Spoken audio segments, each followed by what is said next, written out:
Ela achava que ninguém seria capaz de amá-la depois do que ouviu. Até aquele homem olhar nos olhos dela e dizer o que mudou tudo. Se você gosta de histórias como essa, não deixe de se inscrever neste canal, postamos todos os dias continuando. O sol abrasador castigava o asfalto enquanto Ana Luísa descia do autocarro empoeirado, os olhos apertados contra a claridade de esperança. Nome irônico para aquele lugar que mal aparecia nos mapas do interior do Alentejo, mas era exatamente isso que ela buscava. Uma esperança, por mais desgastada que fosse. Trazia consigo apenas uma mala de couro, gasta, uma carta de recomendação dobrada no bolso do vestido e um segredo que a consumia por dentro como ferrugem em metal. O terminal rodoviário não passava de uma cobertura de zinco, sobre um pátio de cimento rachado. Ana seguiu em frente, o salto do sapato ecoando solitário enquanto atravessava a praça central. Uma igreja modesta dominava o centro, cercada por casarões antigos de cores desbotadas pelo tempo. Crianças brincavam sob a sombra de árvores centenárias, observando com curiosidade a desconhecida que caminhava com passos determinados. A pensão da Dona Emília fica virando ali à direita, depois do armazém do Seu Manuel, informou um senhor sentado no banco da praça, sem que ela precisasse perguntar. Em cidades pequenas, forasteiros sempre eram notados. A pensão Primavera era um sobrado amarelo de janelas azuis, com gerânios nas floreiras e uma placa de madeira pintada à mão. Dona Emília, uma senhora de 60 e poucos anos, cabelos grisalhos presos em um coque firme e olhos que pareciam enxergar além das aparências, a recebeu com uma curiosidade mal disfarçada. "Então a senhora é a nova professora?" perguntou, analisando-a de cima a baixo enquanto a conduzia para o segundo andar. O quarto não é grande, mas tem vista para o Jardim dos Fundos, e é o único que tem casa de banho própria. Ana agradeceu com um sorriso contido. O quarto era simples. Uma cama de solteiro com colcha florida, uma cômoda antiga, um pequeno guarda-roupa de madeira escura e uma secretária sob a janela. Mas estava limpo e, mais importante, ficava a quase 1000 quilômetros de Lisboa. A 1000 quilômetros de Marcelo. Sentou-se na cama depois que Dona Emília saiu e permitiu-se chorar pela última vez. Prometeu a si mesma que seriam as últimas lágrimas dedicadas ao homem que passara os últimos 7 anos transformando seu amor em submissão, sua dignidade em farrapos, seu corpo em propriedade. As palavras dele ainda ecoavam em sua mente como facas. "Mulher que não pode ter filho não é mulher completa. Você me deve isso." Depois de um banho rápido, desceu para conhecer a pequena cidade. Esperança tinha uma rua principal onde se concentrava o comércio local. O armazém, a farmácia, uma loja de roupas, um talho, um pequeno mercado e um café. Ao final da rua, avistou o prédio da escola municipal. Uma construção simples de um único pavimento com um pátio cercado. Seria ali que começaria sua nova vida na segunda-feira. No caminho de volta, entrou no Café Andorinha para um lanche rápido. O estabelecimento estava quase vazio, exceto por um grupo de homens em uma mesa de canto, conversando sobre safra e preços de gado. Ana sentou-se junto ao balcão e pediu um café e uma torrada. "A senhora deve ser a nova professora", disse a empregada de mesa, uma jovem de não mais que 20 anos com um sorriso amigável. "Sou Patrícia. Meu irmão caçula vai ser seu aluno. Todo o mundo já está a falar da professora da capital." "Como as notícias correm rápido por aqui", Ana comentou, surpreendida. "Em Esperança, até o vento fofoca", Patrícia riu. "Mas não se preocupe, o pessoal daqui é gente boa. Um pouco curioso demais, talvez." Foi quando a porta do café se abriu e o sino pendurado tilintou anunciando um novo cliente. Ana não se virou, mas percebeu que o ambiente mudou sutilmente. As conversas baixaram de tom e Patrícia endireitou a postura. "Boa tarde, seu Gabriel", a empregada de mesa cumprimentou. Boa tarde, Patrícia. O de sempre, por favor. A voz era grave, mas suave. Ana sentiu um estranho impulso de olhar, e quando o fez, encontrou um par de olhos castanho escuros que a observavam com uma curiosidade tranquila. Era um homem alto, provavelmente na casa dos 40, cabelos negros levemente grisalhos nas têmporas, pele bronzeada pelo trabalho ao ar livre. Vestia-se de forma simples, calça de ganga, camisa xadrez azul de mangas dobradas até os cotovelos, botas de couro. Havia uma austeridade em seu semblante, mas também uma gentileza que parecia brotar naturalmente quando sorriu de leve para ela. Você deve ser Ana Luísa, ele disse estendendo a mão. Gabriel Mendonça, sou membro do conselho escolar. Seja bem-vinda à Esperança. A mão dele era calejada e quente, o aperto firme sem ser intimidador. Ana sentiu um leve tremor percorrer sua espinha, algo que não experimentava havia muito tempo. Algo que havia prometido a si mesma nunca mais sentir. Obrigada, respondeu, retirando a mão talvez rápido demais. Cheguei hoje. E o que achou da nossa cidade até agora? É tranquila. Gabriel sorriu, como se compreendesse o eufemismo. Tranquila é uma forma gentil de dizer não acontece nada por aqui, ele comentou. Mas tem suas vantagens. Conhece todo o mundo pelo nome. As crianças podem brincar na rua sem preocupação. E as estrelas? As estrelas parecem tão próximas à noite que dá a impressão que podemos tocá-las. Havia uma paixão genuína em sua voz quando falava da cidade, uma devoção ao lugar que Ana invejou. Há quanto tempo não sentia pertencimento a lugar algum? Pai! Uma voz infantil interrompeu o momento. Uma menina de uns 8 anos, cabelos encaracolados presos em 2 tranças, entrou correndo no café. Tio Sebastião disse que a tulipa vai ter filhotes. Gabriel sorriu. Um sorriso que iluminou seu rosto inteiro, transformando-o. Clara, onde estão seus irmãos? Miguel está na farmácia comprando o remédio da vovó Rosa.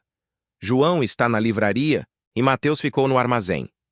Só então a menina notou Ana e a observou com olhos curiosos. Olá! Olá!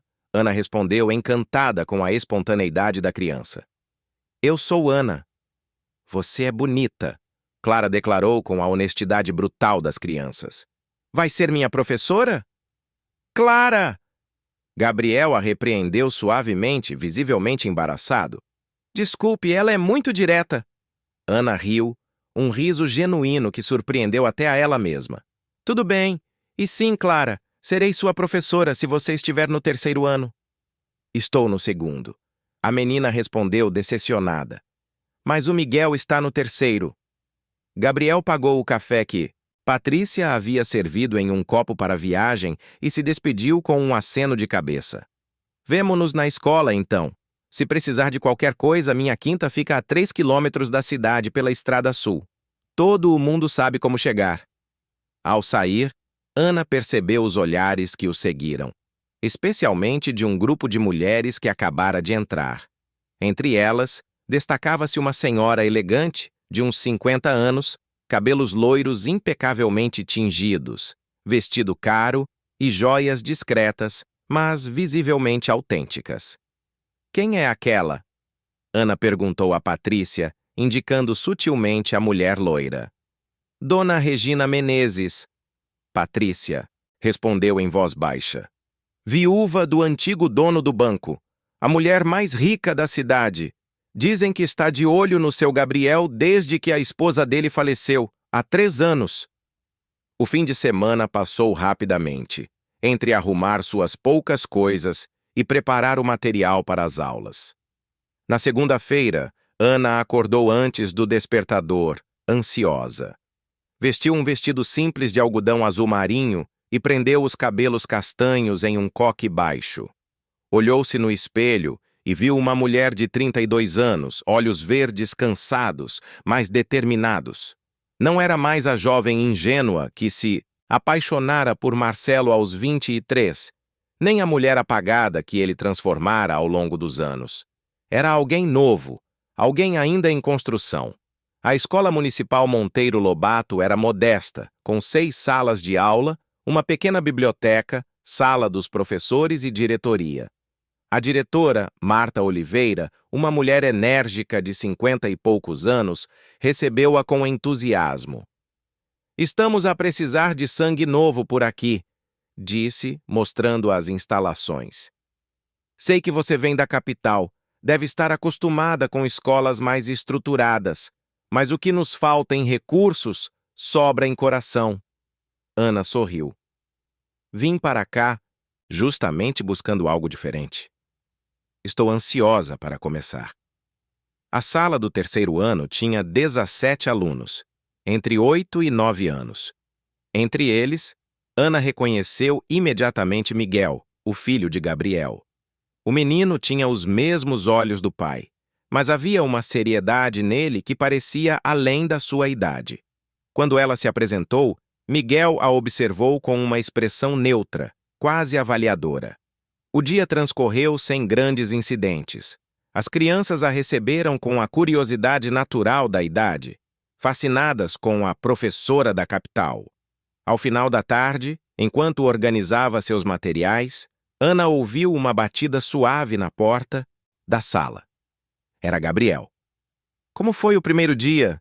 ele perguntou, encostando-se no batente da porta. "Melhor do que eu esperava", ela respondeu com sinceridade. "São crianças adoráveis. Até mesmo o Miguel? Ele pode ser um pouco reservado." Ana sorriu.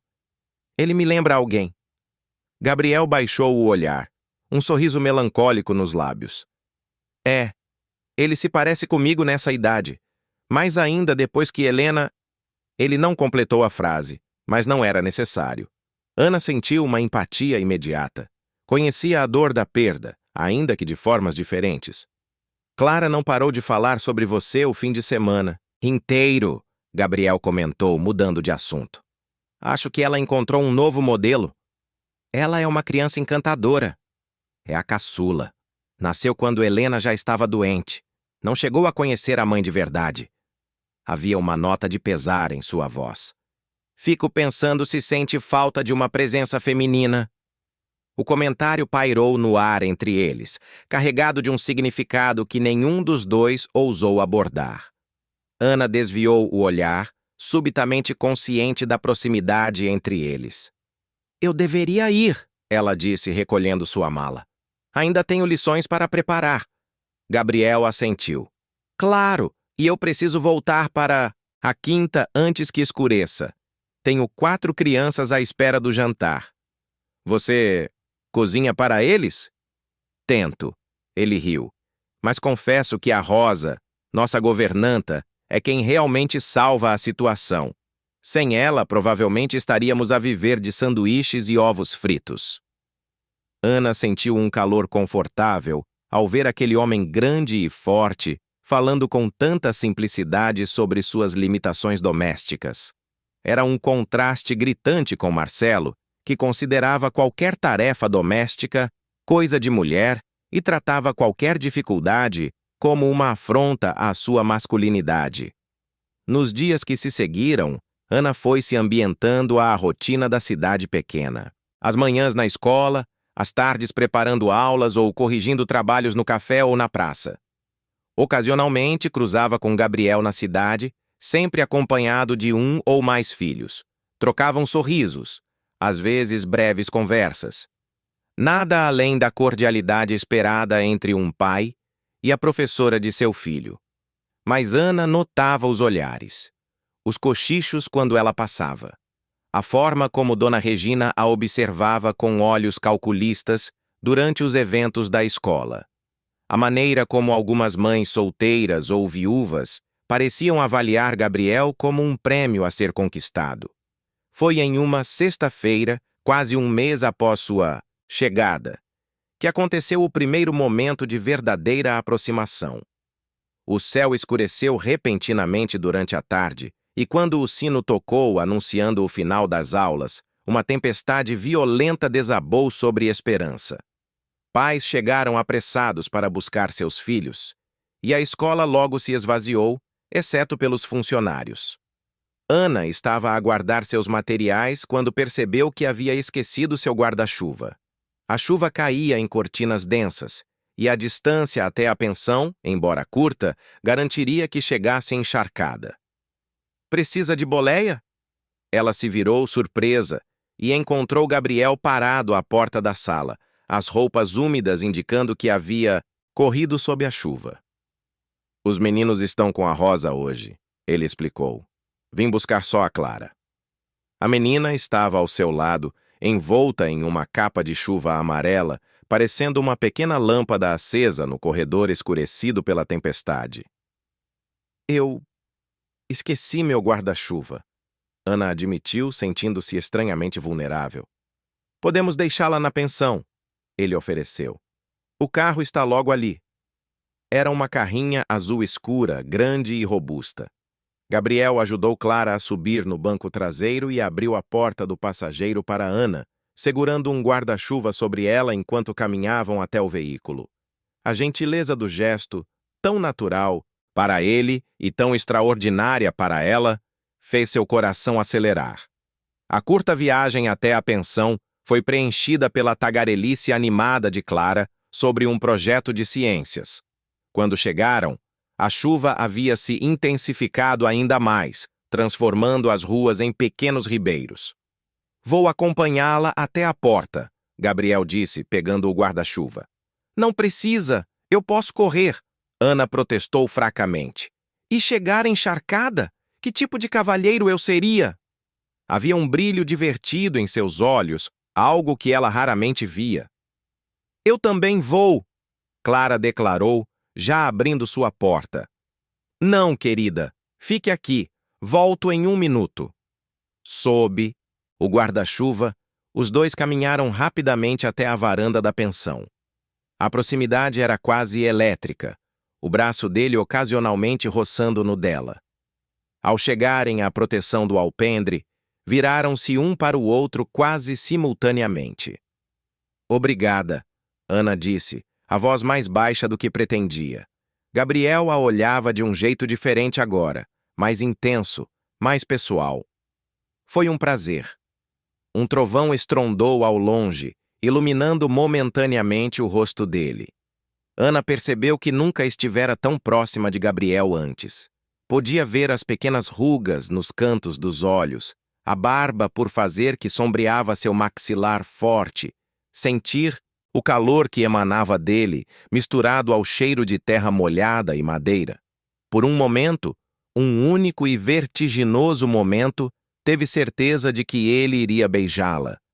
Viu nos olhos dele o mesmo desejo que sentia fervilhar em seu próprio sangue. O tempo pareceu esticar, congelar. Ela se permitiu querer pela primeira vez em muito tempo, mas então Clara buzinou da carrinha, uma buzinada longa e impaciente, e o momento se desfez como fumo ao vento. Gabriel deu um passo para trás, passando a mão pelos cabelos úmidos. Eu preciso ir. Até segunda. Ana apenas assentiu, incapaz de confiar em sua própria voz. Observou-o correr de volta para o carro, entrar e dar partida. A carrinha desapareceu sob a cortina de chuva, deixando-a sozinha com um turbilhão de sentimentos há muito tempo adormecidos. Naquela noite, deitada em sua cama, ouvindo a chuva castigar o telhado da pensão, Ana enfrentou uma verdade que vinha tentando negar desde que chegara à esperança. Estava se apaixonando por Gabriel Mendonça. E isso a aterrorizava mais do que qualquer tempestade. O céu de esperança amanheceu límpido após a tempestade, como se a noite tivesse lavado cada mágoa, cada segredo. Ana observava pela janela do quarto enquanto trançava os cabelos ainda úmidos, os pensamentos gravitando inevitavelmente para Gabriel e o quase beijo sob o alpendre. Há quanto tempo não se sentia assim? Viva, desperta, com aquela eletricidade correndo sob a pele. Era assustador, como pisar em um terreno minado depois de anos em território seguro. Seguro, mas árido. Estéril, como ela. Naquela manhã de sábado, decidiu caminhar até a pequena feira que acontecia na praça central. O ar estava fresco, perfumado pelo aroma de terra molhada e pão recém-assado que vinha da padaria do seu Antônio. Comprou algumas frutas, um pedaço de queijo fresco e pãezinhos de leite ainda quentes. Pretendia passar o fim de semana corrigindo trabalhos e lendo, trancada em seu refúgio na pensão. Professora Ana! A voz infantil a pegou de surpresa. Clara corria em sua direção, os cachos balançando como molas, seguida de perto por um menino de uns 12 anos, que Ana reconheceu como João, o segundo filho de Gabriel. Olá, Clara! Ela sorriu, sentindo um calor inexplicável ao ver aquele pequeno rosto radiante. A gente vai fazer um piquenique na cascata, Clara anunciou, apontando para uma cesta que João carregava. O pai disse que você pode ir também se quiser.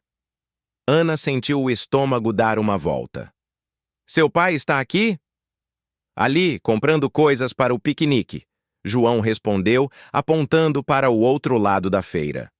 Ana avistou Gabriel conversando com um vendedor de enchidos. Vestia calças de ganga e uma camisola branca simples que contrastava com sua pele bronzeada.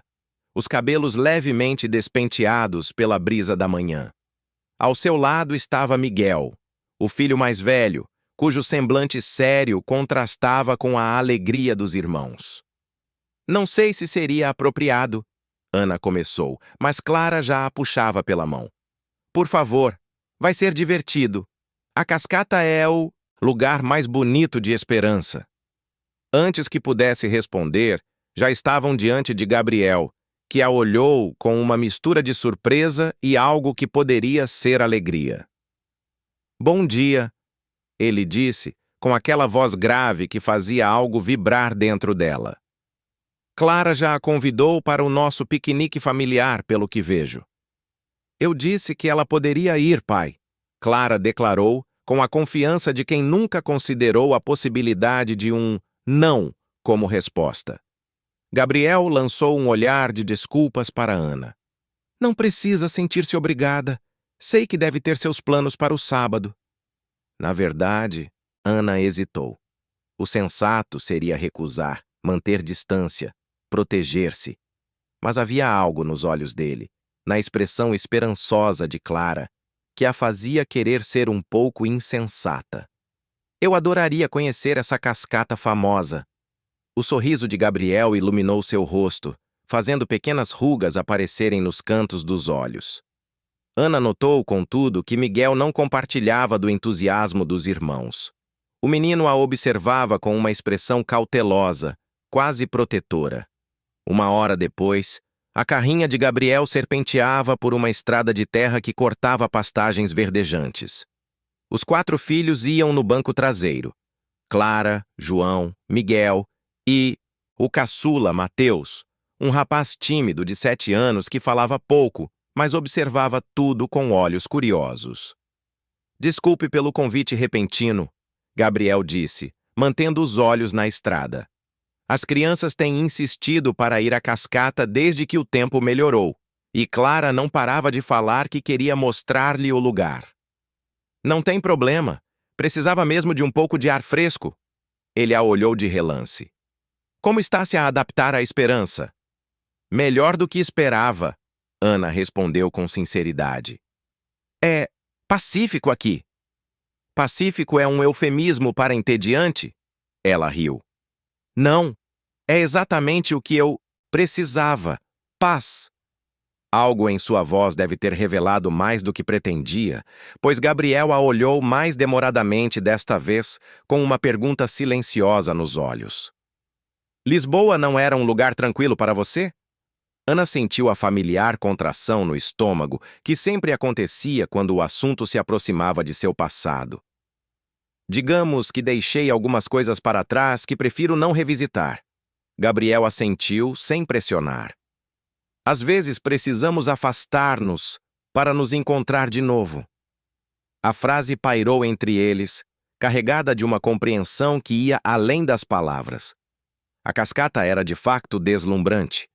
Aninhada entre formações rochosas cobertas de musgo e fetos, a água cristalina despencava de uma altura de uns 10 metros, formando uma piscina natural de águas turquesa. O local estava praticamente deserto, exceto por algumas famílias que haviam montado suas toalhas à beira da água. É lindo, Ana murmurou, encantada com a beleza selvagem do lugar. Gabriel sorriu, satisfeito com sua reação. Venho aqui desde criança. Ainda me maravilha toda a vez. As crianças logo correram para explorar, enquanto os 2 adultos escolhiam um local sob a sombra de uma grande árvore para estender a toalha do piquenique. Clara e Mateus brincavam na parte rasa da piscina natural, João examinava algumas pedras perto da queda de água e Miguel, mais distante, lia um livro sentado sobre uma pedra. Miguel sempre foi o mais reservado, Gabriel comentou, seguindo o olhar de Ana. Depois que Helena morreu, ele fechou-se ainda mais. Sente que precisa ser o homem da casa quando não estou, cuidar dos irmãos. Quantos anos ele tinha? 10. Era muito apegado à mãe. Gabriel suspirou, começando a tirar os itens da cesta. Às vezes acho que estou a falhar com eles, especialmente com Clara. Uma menina precisa de uma figura feminina, não é? Ana sentiu um aperto no peito. Você está a criar 4 crianças sozinho, Gabriel. De onde eu venho, isso é ser um herói, não um fracasso. Ele sorriu com tristeza. Heroísmo é uma coisa solitária, sabia? Seus olhares se encontraram.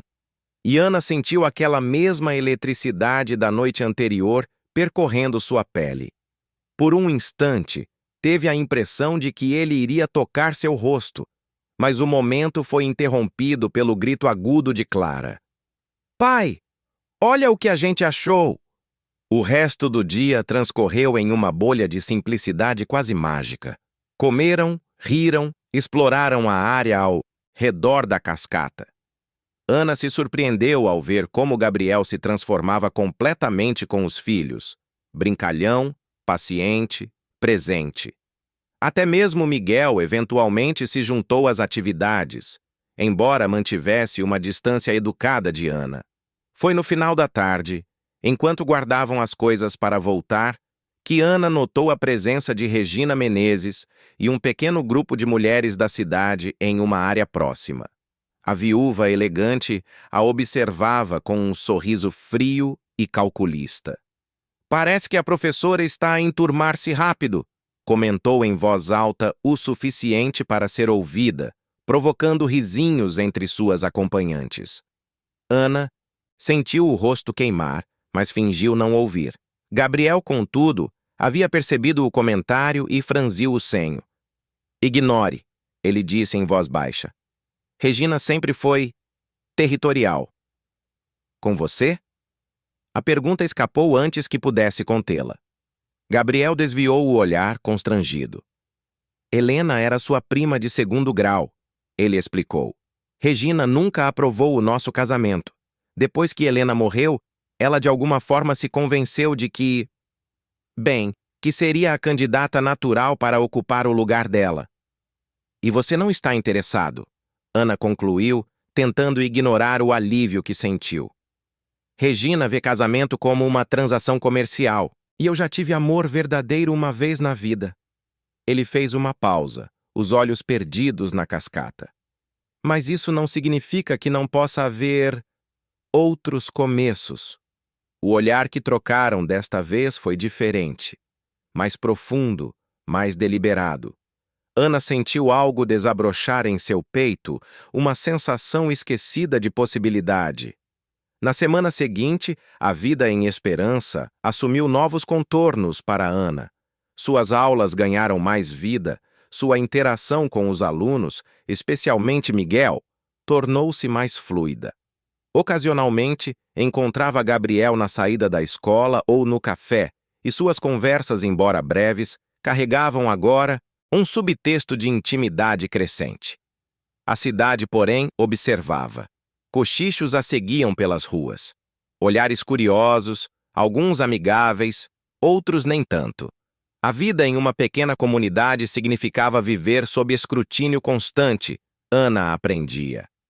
Regina Menezes, em particular, parecia decidida a marcar seu território. Visitava a escola com frequência, sempre encontrando alguma razão para criticar sutilmente as novas metodologias da professora da capital. Foi em uma quarta-feira chuvosa que o acidente aconteceu. Ana estava na sala dos professores quando ouviu o alvoroço no pátio. Mateus, o filho caçula de Gabriel, havia caído do alto do escorrega e batido a cabeça. Quando Ana chegou ao local, o menino estava consciente, mas atordoado, um filete de sangue a escorrer da têmpora. "Chamem o pai dele", alguém dizia. "Alguém tem o número da quinta?" Ana agiu por instinto. "Eu tenho. Vou ligar para ele. Enquanto isso, precisamos estancar o sangramento." 20 minutos depois, Gabriel chegava à escola, o rosto pálido de preocupação. Ana havia conseguido acalmar Mateus, limpado o ferimento e aplicado gelo. O menino estava deitado em um sofá na sala da diretora, parecendo pequeno e vulnerável. "Como ele está?" Gabriel perguntou, ajoelhando-se ao lado do filho.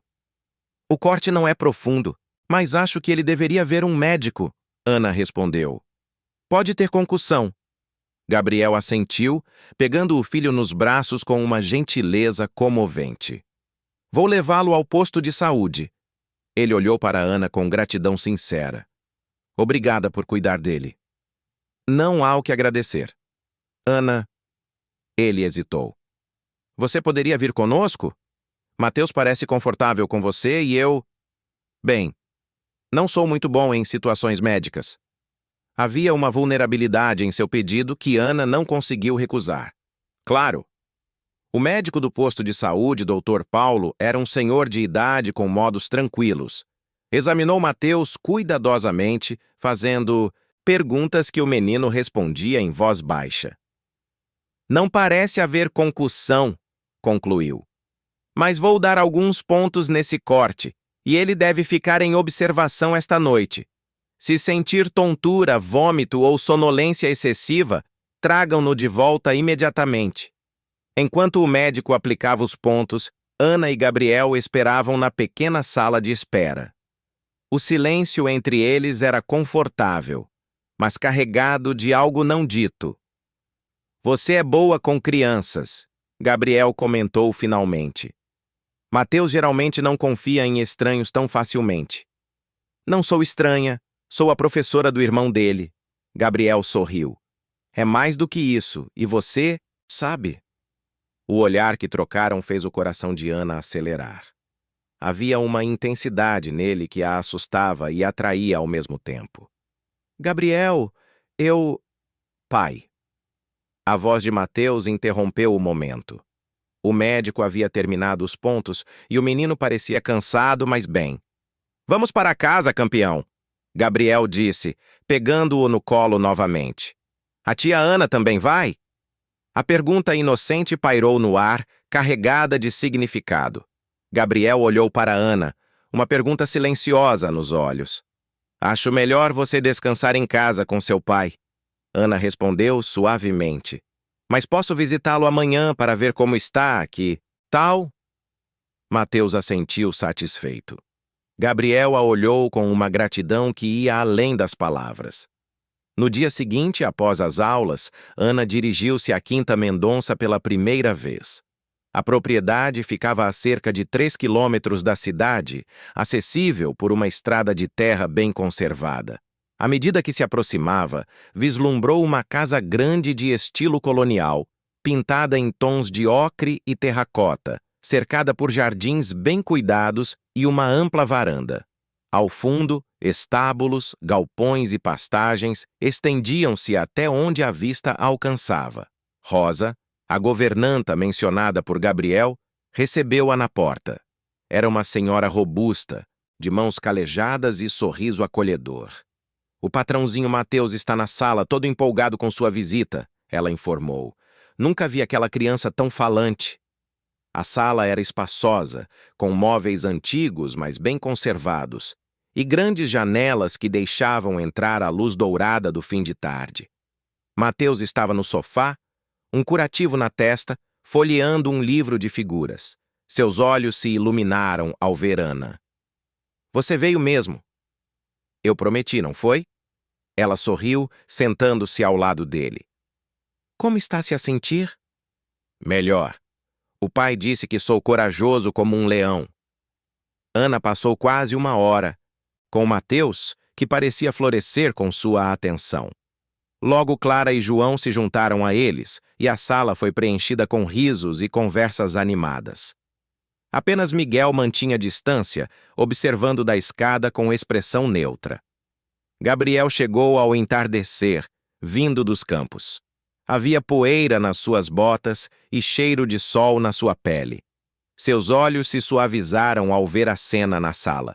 Seus filhos reunidos ao redor de Ana, que lia uma história de um dos livros da pequena biblioteca da família. Desculpe a demora, ele disse aproximando-se. Tivemos um problema com o gado no pasto. Leste. Está tudo bem, Ana respondeu, sentindo-se estranhamente à vontade naquele ambiente doméstico. Mateus está ótimo. Fiquem para o jantar, Rosa declarou da porta da cozinha em um tom que não admitia recusa. Já está quase pronto. O jantar foi uma refeição simples, mas saborosa. Frango guisado com batatas e ervilhas, arroz soltinho, salada da horta. A conversa fluiu naturalmente. Até mesmo Miguel eventualmente se juntando às discussões sobre livros e filmes. Havia uma domesticidade na cena que fazia o coração de Ana doer, não de tristeza, mas de uma espécie de saudade por algo que nunca tivera. Após o jantar, as crianças se retiraram para suas tarefas noturnas e Gabriel convidou Ana para tomar um café na varanda. A noite estava clara, o céu pontilhado de estrelas como Ana jamais vira em Lisboa. Você tinha razão, ela comentou, olhando para o firmamento. As estrelas aqui parecem ao alcance das mãos. Gabriel a observava com uma expressão que fez seu coração falhar uma batida. Obrigada por vir hoje. As crianças, elas se iluminam perto de você. São crianças maravilhosas, Gabriel. Você fez um ótimo trabalho com elas. Não fiz sozinho. Rosa tem sido como uma avó para eles desde que nasceram. Ele fez uma pausa olhando para a chávena de café em suas mãos. Ainda assim, sinto que falta algo a eles. Algo que só uma... Mãe! Ana completou, sentindo um nó se formar em sua garganta. Gabriel a olhou surpreso com sua franqueza. Sim, uma presença feminina constante. Alguém que possa amar como só uma mãe sabe. O silêncio que se seguiu era pesado de significados não ditos. Ana sentiu lágrimas ameaçarem surgir, pensando na crueldade do destino. Ali estava um homem que precisava de alguém para amar seus filhos, e ela, uma mulher que jamais poderia ter os seus próprios. Gabriel, eu preciso contar-lhe algo, ela começou, a voz trêmula. Algo sobre mim que você deveria saber antes. Pai? A voz de Miguel veio da porta da varanda, interrompendo o momento. O menino estava parado ali, o rosto uma máscara de emoções conflitantes. Mateus está a chamá-lo. Ele quer que você leia a história de dormir hoje. Já vou, filho. Gabriel se levantou, lançando um olhar de desculpas para Ana. Volto em 1 minuto. Quando ele desapareceu dentro da casa, Miguel permaneceu, encarando Ana com uma intensidade desconcertante. O que você quer com a minha família? Perguntou abruptamente. Ana sentiu como se tivesse levado um tapa. Como? Você chega aqui e, de repente, todos estão a agir diferente. Clara não para de falar sobre você. Mateus fica à espera na janela para ver se você aparece.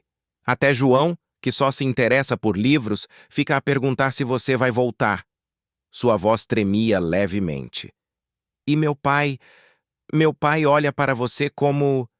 Miguel! Ana tentou, sentindo o coração apertar diante da dor evidente do menino. Eu não estou a tentar tomar o lugar de ninguém. Minha mãe morreu há 3 anos. Ele continuou, como se não a tivesse ouvido. E durante todo esse tempo foi como se um pedaço da nossa família tivesse morrido também. Mas estávamos a começar a ficar bem. E então você aparece, e é como se todos estivessem a esquecer. Ninguém está a esquecer a sua mãe, Ana disse suavemente, levantando-se para ficar na altura dos olhos dele. Ninguém jamais poderia substituí-la. Miguel a olhou, os olhos brilhantes de lágrimas contidas. Você não conhece o meu pai. Não sabe como ele era com ela. Como eles se amavam. Eu não estou a tentar competir com uma memória, Miguel. Então, o que você quer?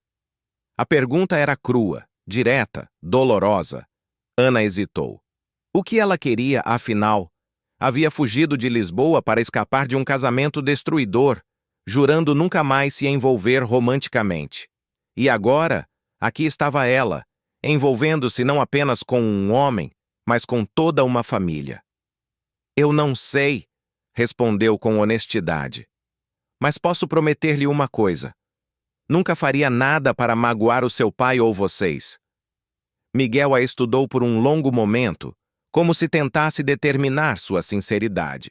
Finalmente, assentiu levemente. Meu pai sofreu muito quando minha mãe morreu, ele disse, a voz mais controlada agora. Não quero vê-lo sofrer de novo. Antes que Ana pudesse responder, Gabriel retornou à varanda. Notou imediatamente a tensão no ar. Está tudo bem aqui? Sim, Miguel respondeu, lançando um último olhar significativo para Ana. Estava apenas a perguntar à professora sobre um livro que ela mencionou na aula. O menino se retirou, deixando os dois adultos novamente sozinhos. Gabriel parecia incerto, sentindo que havia perdido algo importante. Ana, sobre o que estávamos a conversar? Está a ficar tarde. Ela o interrompeu, subitamente assustada com a direção que a noite estava a tomar. Eu deveria voltar para a pensão. Gabriel pareceu desapontado, mas não insistiu. Claro, vou pegar as chaves da carrinha. A viagem de volta foi silenciosa, cada um perdido em seus próprios pensamentos. Quando chegaram à pensão, Gabriel estacionou e fez menção de sair para abrir a porta para ela. Mas Ana o deteve com um toque suave no braço. Não precisa. Eu preciso de algum tempo, Gabriel. Ele a olhou longamente, uma miríade de emoções passando por seu rosto. Tempo para quê, Ana? Para entender o que estou a sentir, para ter certeza de que não estou a cometer um erro. Ela hesitou, então acrescentou. Para ter certeza de que não vou magoar a sua família. Gabriel assentiu lentamente, compreendendo. A conversa com Miguel abalou-a. Ele só está a proteger o que ama. Não posso culpá-lo por isso. E quanto a mim, não tenho o direito de proteger o que eu poderia vir a amar? Havia uma intensidade em sua voz que fez o coração de Ana acelerar.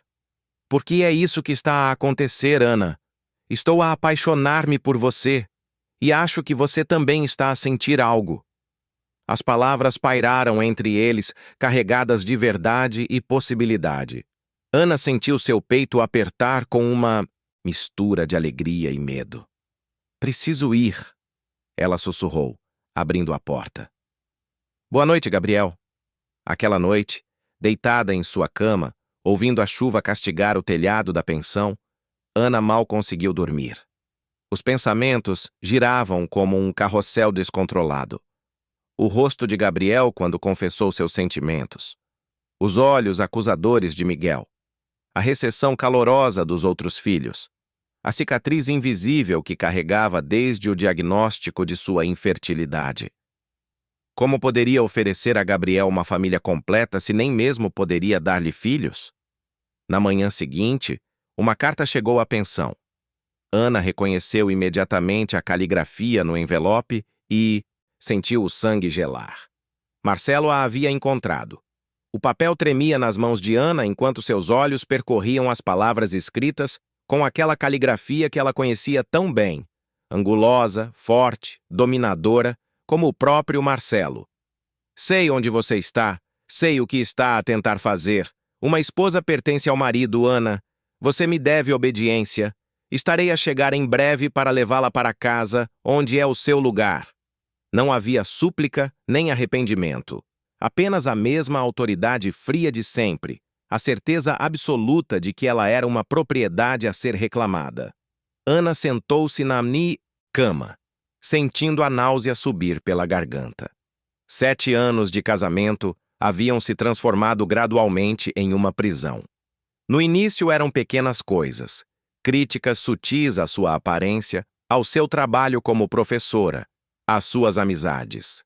Depois vieram o isolamento, as humilhações privadas, o controle sobre cada aspecto de sua vida. A descoberta de que não poderia ter filhos foi o golpe final.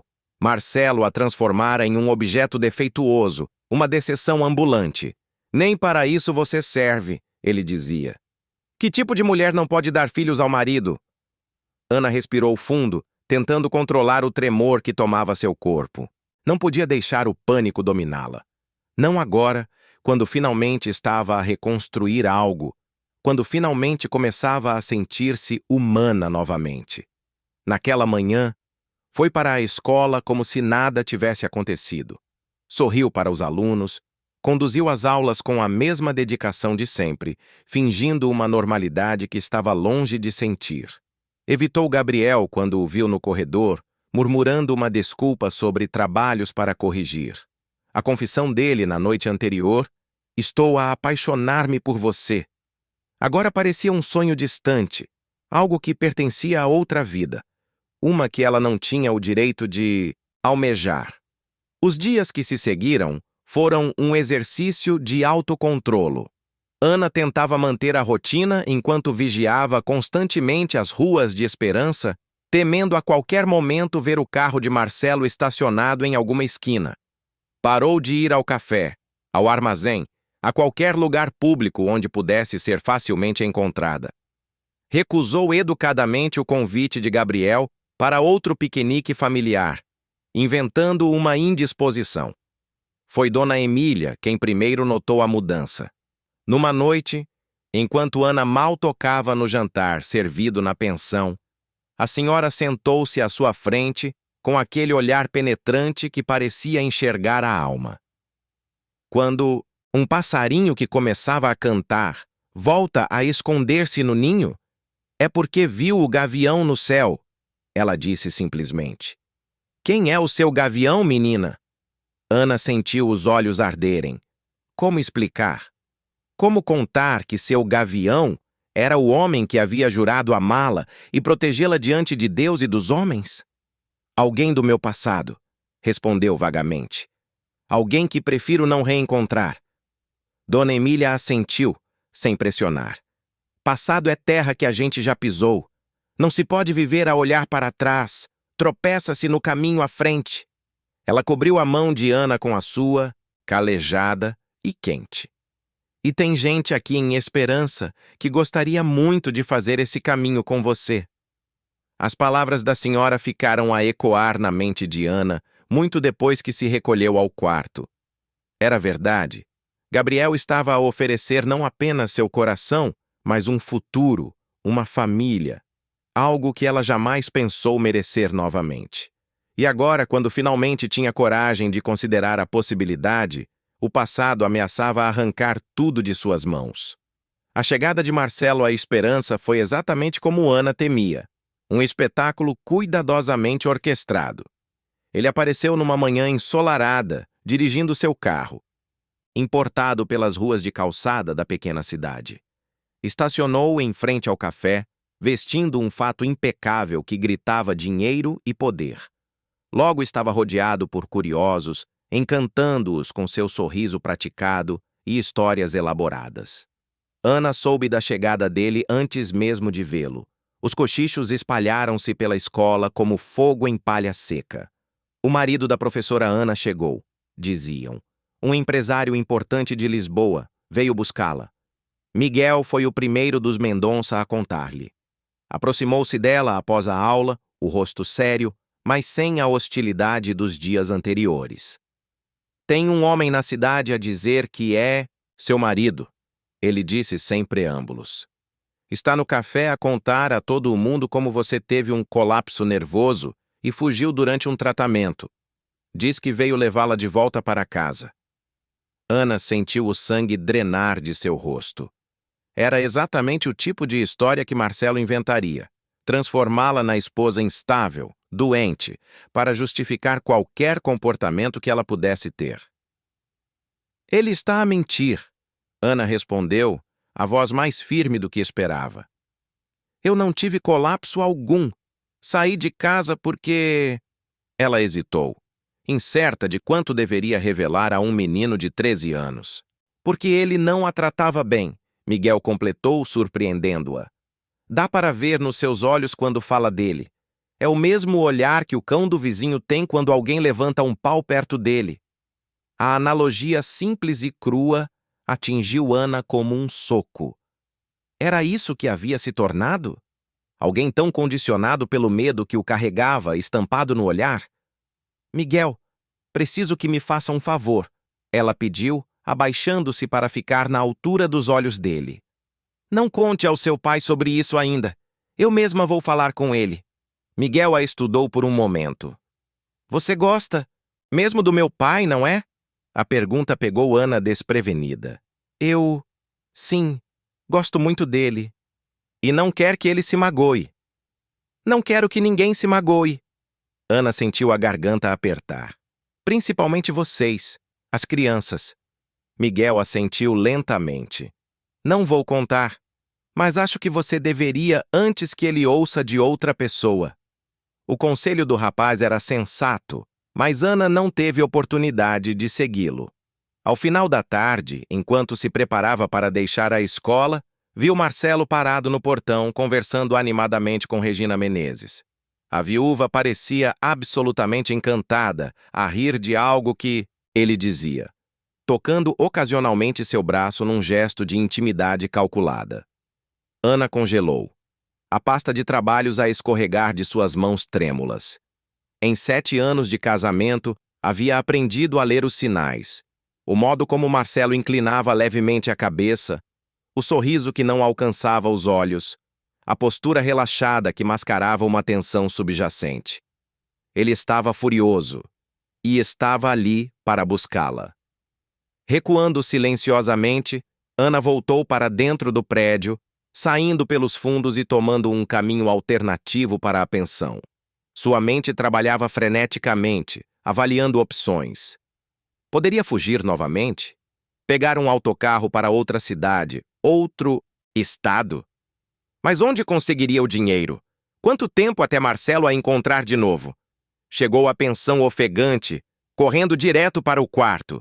Suas mãos tremiam tanto que mal conseguiu girar a chave na fechadura. Quando finalmente fechou a porta, encostou-se nela, tentando acalmar a respiração. Foi então que notou. Alguém havia estado ali.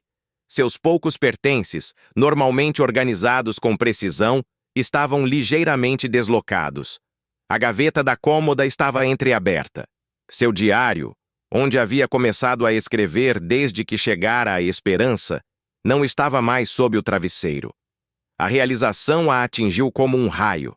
Marcelo tinha acesso ao quarto. Provavelmente havia convencido Dona Emília de que era o marido preocupado, vindo buscar a esposa doente. Ana pegou sua mala, enfiou algumas peças de roupa e seus documentos e desceu as escadas silenciosamente. Precisava sair dali, encontrar um lugar seguro para pensar. Mas para onde ir? Sem muitas opções, dirigiu-se ao único lugar em Esperança onde se sentia verdadeiramente segura. A escola. O prédio estaria vazio àquela hora, mas ela ainda tinha a chave que a diretora confiara a ela para preparar materiais nos fins de semana. A noite caía quando Ana se instalou na sala dos professores. Trancou a porta, apagou as luzes e sentou-se em um canto, abraçando os joelhos contra o peito. Precisava de um plano. Precisava de ajuda. Mas quem poderia ajudá-la contra um homem que, aos olhos da sociedade e da lei, era seu legítimo marido? O telefone em sua mala vibrou, sobressaltando-a. Era uma mensagem de Gabriel. Ana, precisamos conversar. Estou preocupado. Posso passar na pensão mais tarde? Ela hesitou. Contar a verdade a Gabriel significava envolvê-lo em seus problemas, colocá-lo potencialmente em rota de colisão com Marcelo. Mas esconder-se significava continuar a fugir, continuar a ser vítima. Antes que pudesse responder, ouviu passos no corredor. Pesados, determinados. Reconheceu-os imediatamente e um terror gelado se espalhou por suas veias. Agachou-se mais no canto, a rezar para que ele não a tivesse seguido até ali. A maçaneta da porta girou, 1, 2 vezes. Depois vieram as batidas, primeiro educadas, depois insistentes. Ana, eu sei que você está aí.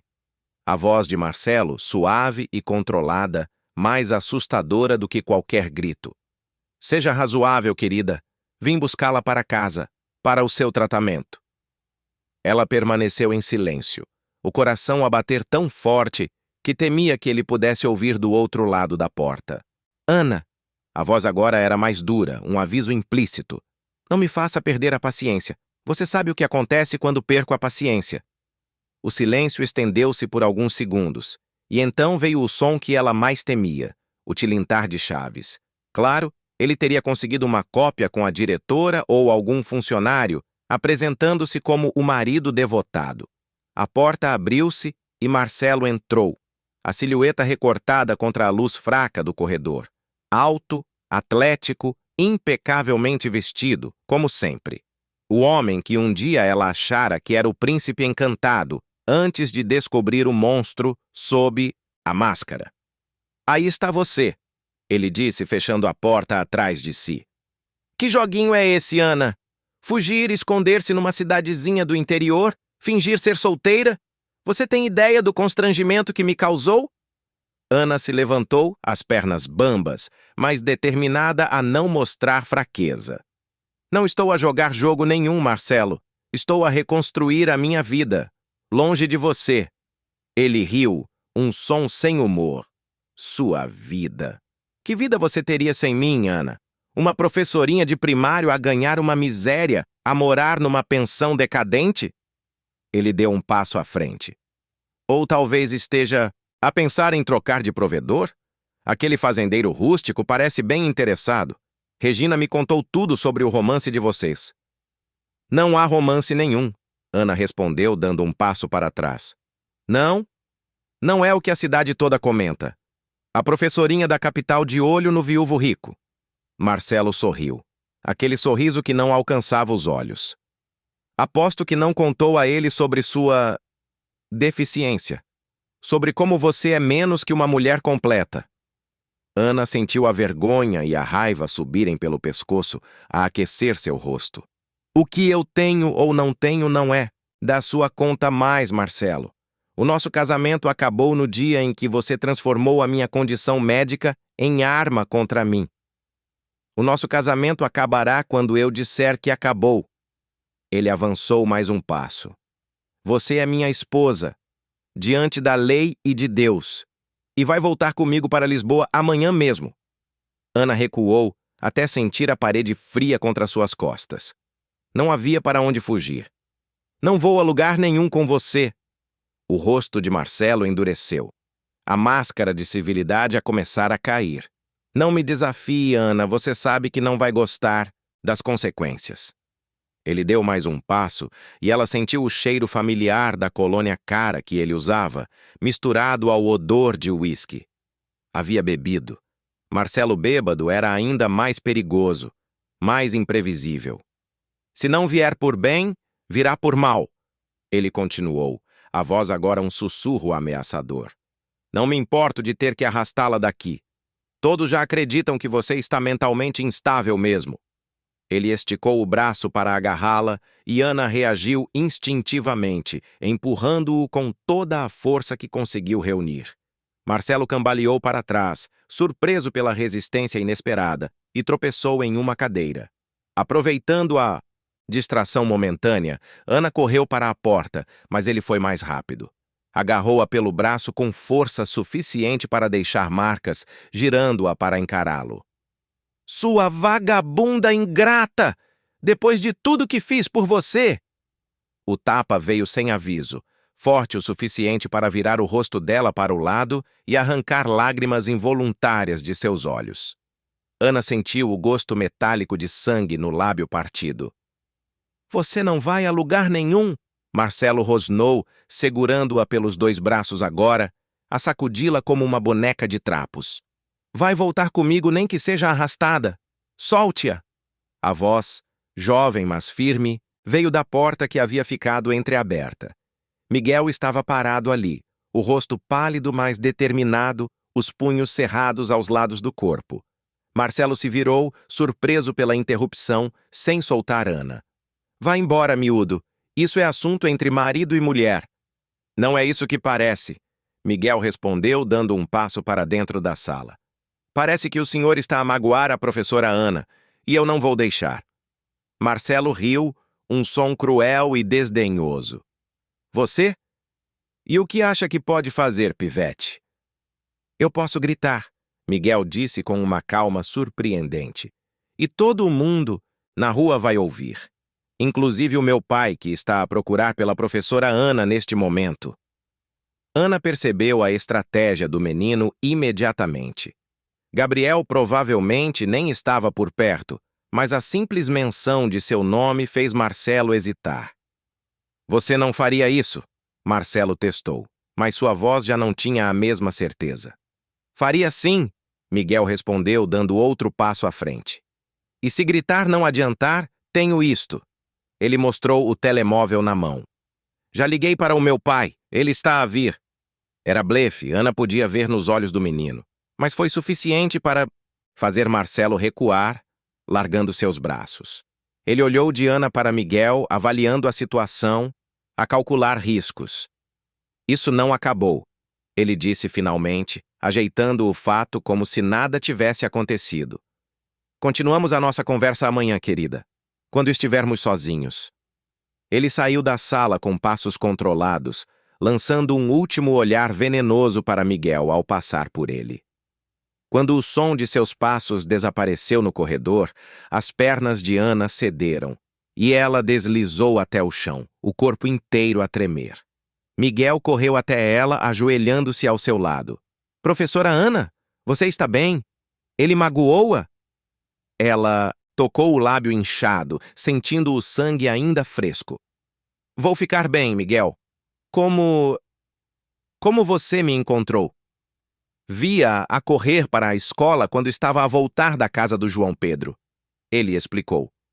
Parecia assustada. E depois vi aquele homem a entrar aqui também. Ele hesitou, olhando para o chão. Ouvi o que ele disse. Sobre você não poder ter filhos. Ana sentiu o rosto queimar de vergonha. Miguel, não importa.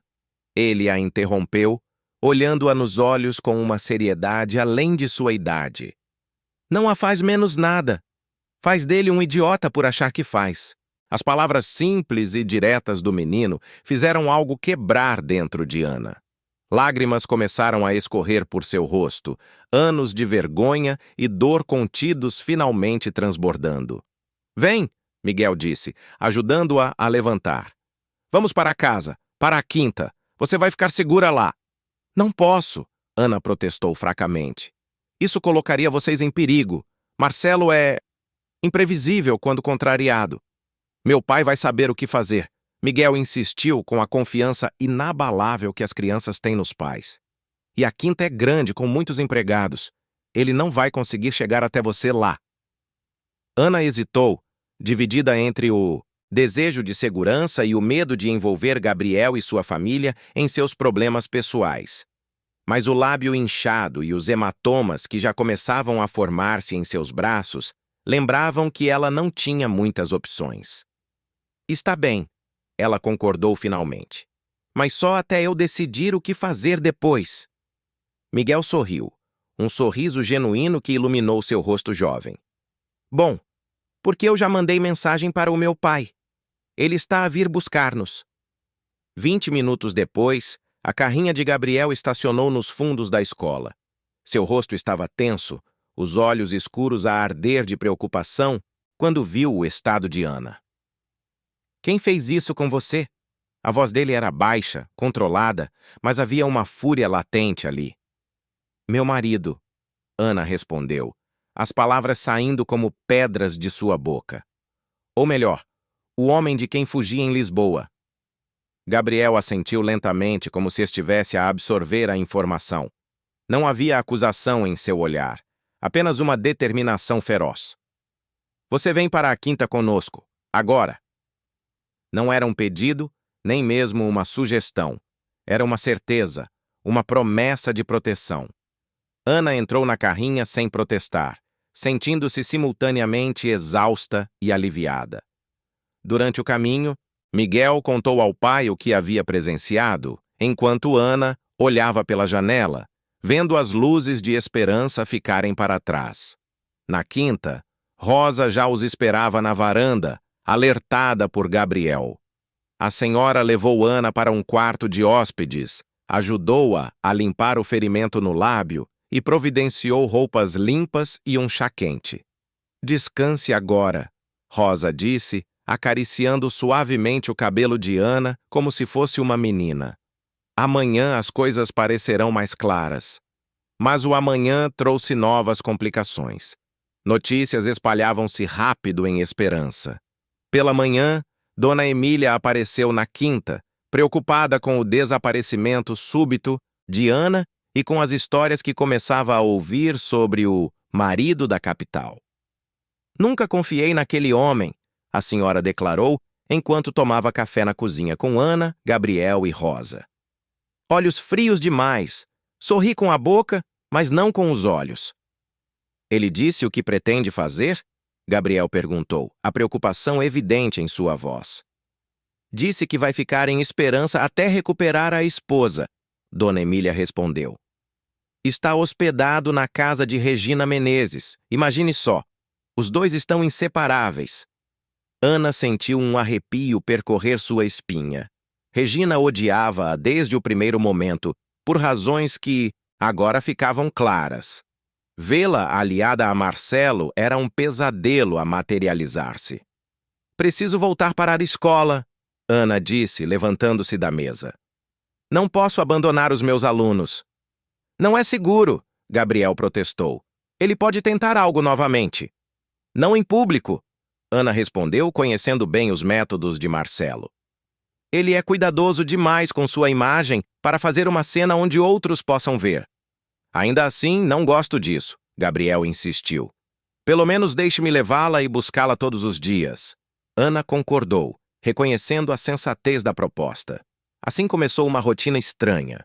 Gabriel a levava à escola pela manhã e a buscava à tarde, enquanto Ana se concentrava em seus alunos, tentando manter a normalidade.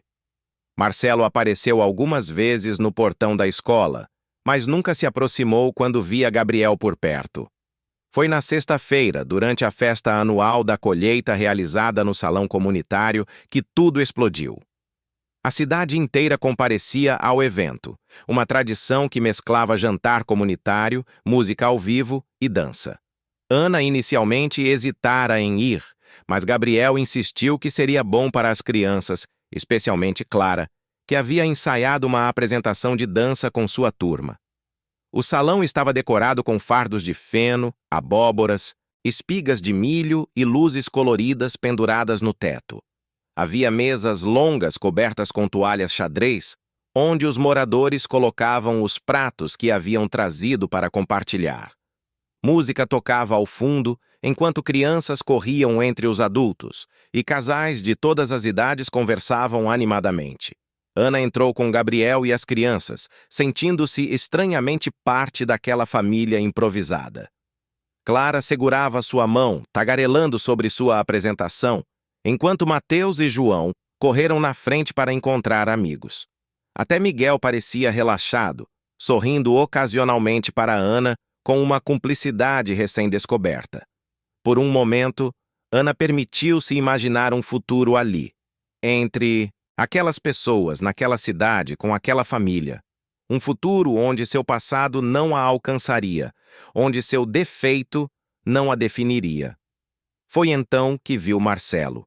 Ele estava do outro lado do salão, elegante em um fato escuro que destoava das roupas mais casuais dos moradores locais.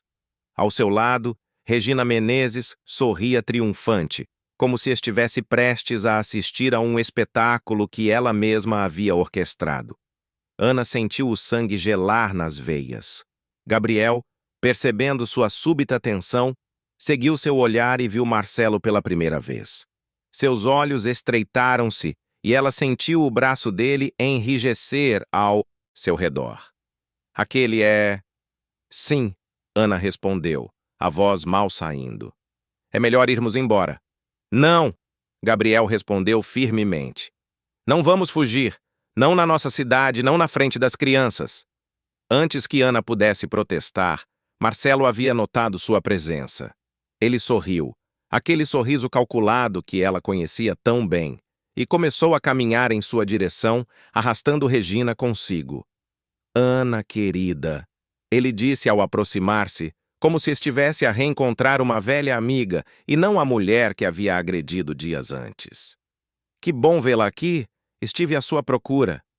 Não temos nada para conversar, Marcelo, Ana respondeu, tentando manter a voz firme apesar do medo que crescia em seu peito.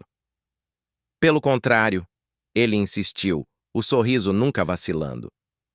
Temos muito a conversar, sobre seu tratamento, sobre a nossa volta para Lisboa. Ele olhou para Gabriel, a medi-lo com os olhos. E sobre suas novas amizades? Gabriel deu um passo à frente, colocando-se sutilmente entre Ana e Marcelo. Gabriel Mendonça. Ele se apresentou, estendendo a mão com uma formalidade gelada. E você deve ser o ex-marido da Ana. Ex? Marcelo riu, ignorando a mão estendida. Não existe ex, meu caro.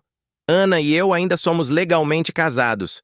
E pretendo levar a minha esposa de volta para casa. Ana não vai a lugar nenhum que não queira ir, Gabriel respondeu, a voz baixa, mas carregada de determinação. Regina, que havia permanecido em silêncio até então, soltou uma risada desdenhosa. Ora, Gabriel, não seja ingênuo. Ela é uma mulher casada que fugiu do marido.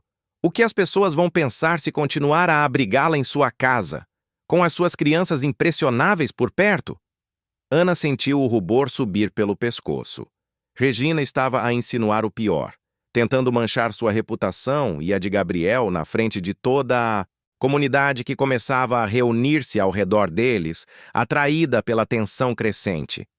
Regina, Gabriel respondeu calmamente. Acredito que o bem-estar de Ana é mais importante que fofocas de cidade pequena.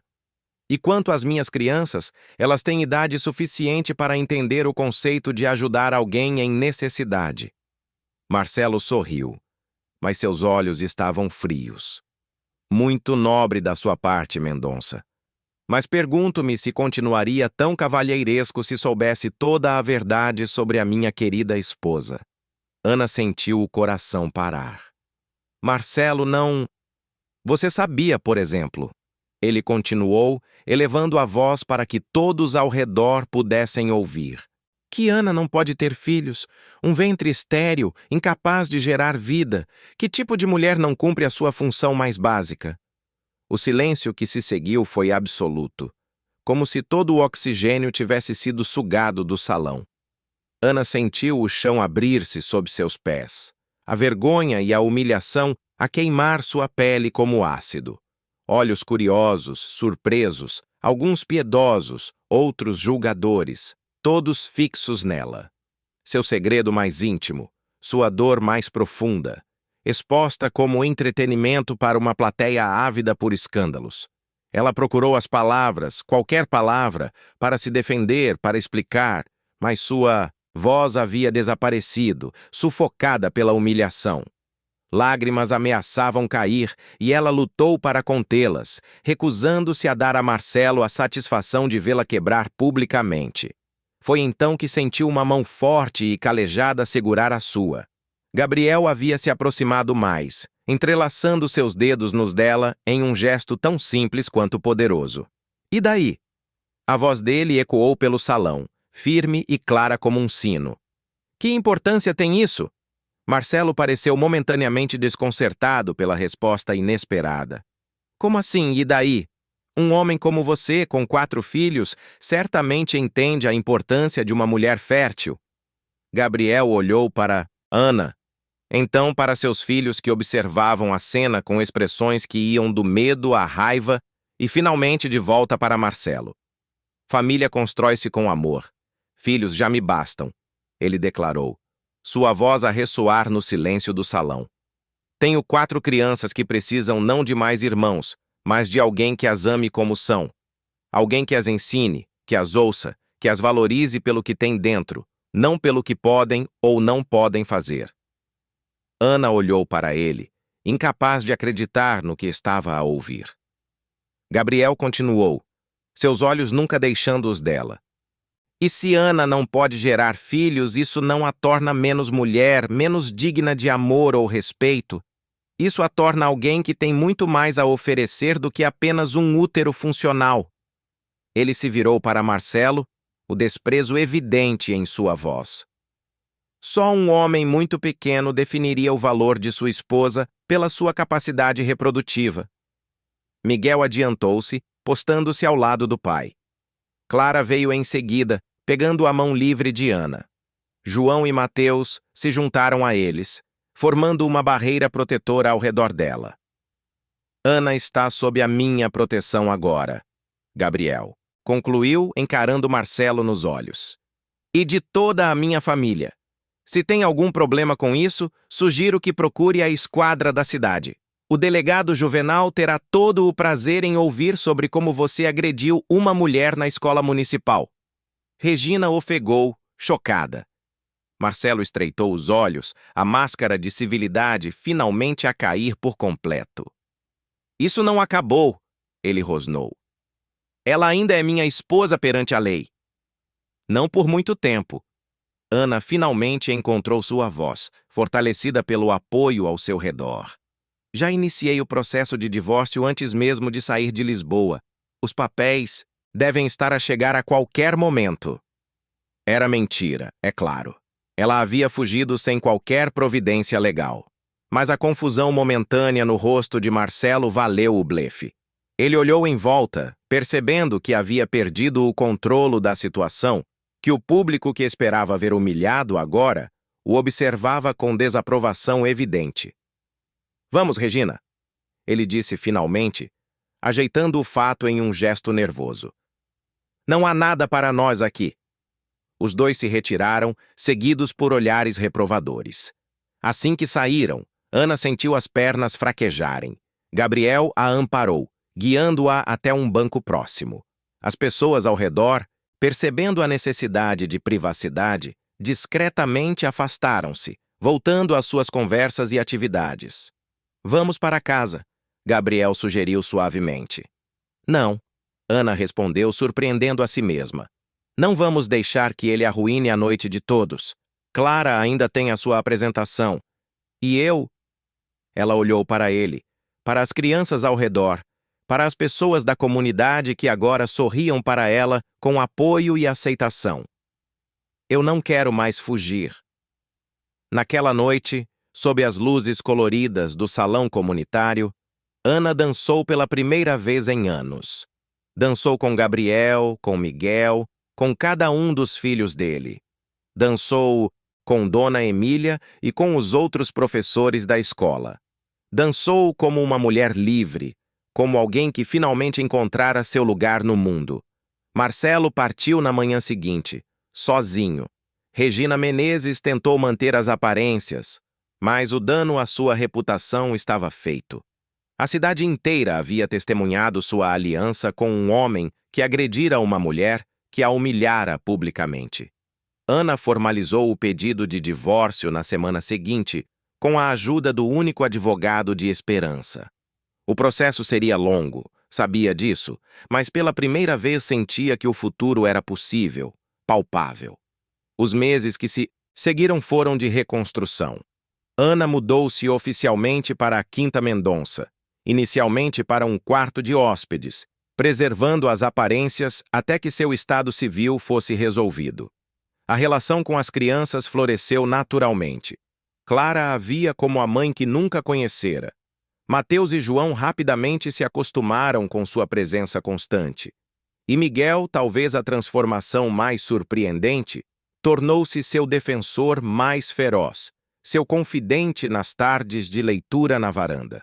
Com Gabriel, o amor cresceu como as plantas na horta que começaram a cultivar juntos. Gradualmente, mas com raízes profundas. Não havia pressa. Não havia pressão. Apenas a certeza tranquila de que haviam encontrado um no outro algo raro e precioso. Aceitação completa, amor sem condições. 6 meses após a confrontação no salão comunitário, em uma tarde dourada de outono, Gabriel a levou até o alto da colina que dominava a quinta. O sol punha-se no horizonte, pintando o céu em tons de laranja e rosa, enquanto o vento suave agitava os cabelos soltos de Ana. "Tenho algo para você", ele disse, retirando uma pequena caixa do bolso. Dentro havia um anel simples, uma turquesa engastada em prata envelhecida.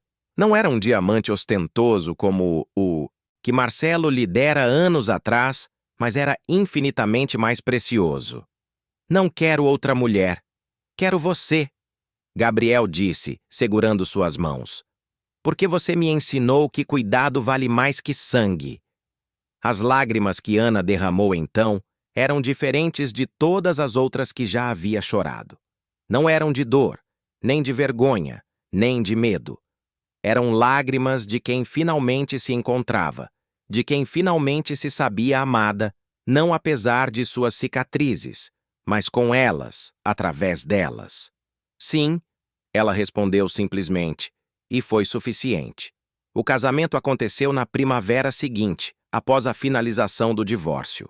Foi uma cerimônia simples na Igreja de Esperança, com toda a cidade presente. Ana usava um vestido azul claro, flores do campo no cabelo solto e o sorriso mais radiante que alguém já vira. Quando entrou na igreja, não foi Gabriel quem primeiro a saudou. Foi Miguel. O adolescente levantou-se do primeiro banco e, diante de todos, declarou em voz alta e firme: "Essa é a minha mãe." Não houve um olho seco na igreja naquele momento. Ana caminhou até o altar, cercada não apenas por música e flores, mas pelo amor puro e inegável daquela família que agora era sua. Os anos que se seguiram provaram que segundas chances não servem para recuperar o que se perdeu. Servem para revelar quem sempre se deveria ter sido. A casa da quinta, antes marcada pelo silêncio do luto, encheu-se de música, de risos, de vida. Os quartos ganharam cores novas, a biblioteca expandiu-se, o jardim floresceu sob os cuidados de Ana e Clara. Miguel formou-se como o melhor aluno de sua classe e decidiu estudar direito, inspirado pela experiência de ajudar Ana em seu processo de divórcio. João descobriu um talento para a pintura que transformou as paredes da casa em galerias improvisadas. Mateus, antes tão tímido, revelou-se um contador de histórias nato, encantando visitantes com suas narrativas elaboradas.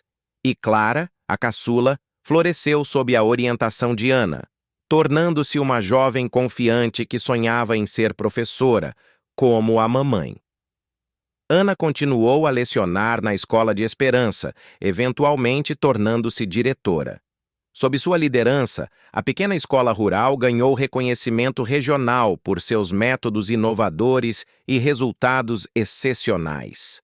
Gabriel expandiu a quinta, mas nunca às custas do tempo com a família. As noites ainda eram sagradas, para jantares longos, conversas à luz de candeeiro na varanda, jogos de tabuleiro, que invariavelmente terminavam em gargalhadas. Às vezes, geralmente nas noites mais silenciosas, Ana pensava na jovem assustada que chegara à Esperança anos atrás, carregando apenas uma mala e um coração partido. Pensava no caminho tortuoso que a trouxera até ali, nas cicatrizes que ainda carregava, visíveis e invisíveis. E concluía sempre que não mudaria nada. Porque o amor verdadeiro não pergunta o que falta, acolhe o que é inteiro, mesmo nas cicatrizes. E Ana finalmente se sentia inteira, completa, não apesar de seu passado, mas por causa dele, por causa da jornada que a levara aos braços de Gabriel, ao coração daquela família, ao centro daquela comunidade que agora era seu lar. E essa era a maior revelação de todas. Não era preciso gerar vida para criá-la, nutri-la, celebrá-la. Havia tantas formas de ser mãe quanto havia de ser mulher. E Ana havia encontrado a sua.